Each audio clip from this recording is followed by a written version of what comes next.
पूरे प्रदेश के साथ साथ जनपद मुरादाबाद में बाबा साहब डॉक्टर भीमराव अंबेडकर जी का परिनिर्वाण दिवस मनाया गया और सभी ने श्रद्धांजलि देने के साथ उनके बताए हुए रास्ते पर चलने के लिए सभी को प्रेरित किया। मुरादाबाद शहर के सिविल लाइन स्थित अंबेडकर पार्क में अखिल भारतीय अंबेडकर युवक संघ द्वारा बाबा साहब डॉक्टर भीमराव अंबेडकर के परिनिर्वाण दिवस के अवसर पर सभी ने पहुंचकर बाबा साहब की प्रतिमा पर माल्यार्पण किया और श्रद्धांजलि देने के साथ उनके बताए हुए रास्ते पर चलने के लिए सभी को मार्गदर्शन दिया।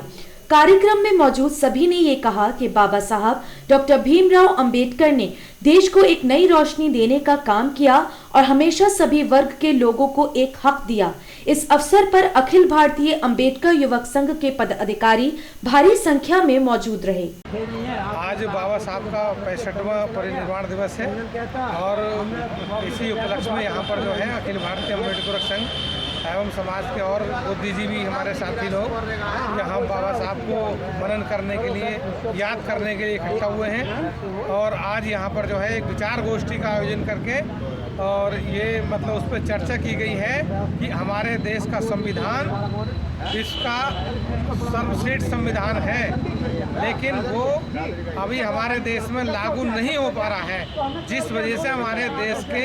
नागरिकों को इसका लाभ नहीं मिल पा रहा है। तो हमें आज इस बात पे चर्चा हुई कि बाबा साहब जैसे विद्वान अगर किसी और देश में पैदा हो जाते तो वो देश जो है विश्व स्तर का होता, लेकिन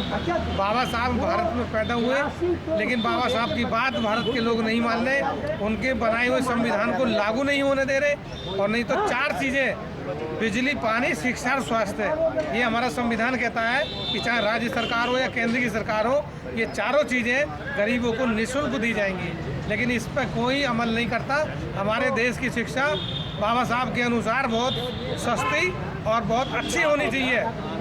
और आपने देखा होगा कि जब ये हमारा देश विश्व गुरु था तो विदेशों से बच्चे हमारे यहाँ पढ़ने आते थे। आज 35 लाख बच्चे भारत के विदेशों में पढ़ते हैं और हमारे देश की शिक्षा बिल्कुल चौपट कर दी और इतनी महंगी कर दी कि किसी गरीब के घर में कोई डॉक्टर, वकील, इंजीनियर पैदा नहीं हो सकता। तो आज ये तमाम ऐसे बिंदुओं पर बहुत विस्तार से चर्चा हुई है और इसके लिए भविष्य में एक प्लानिंग भी बनाई गई है कि लंबे स्तर पर हम लड़ाई लड़ेंगे।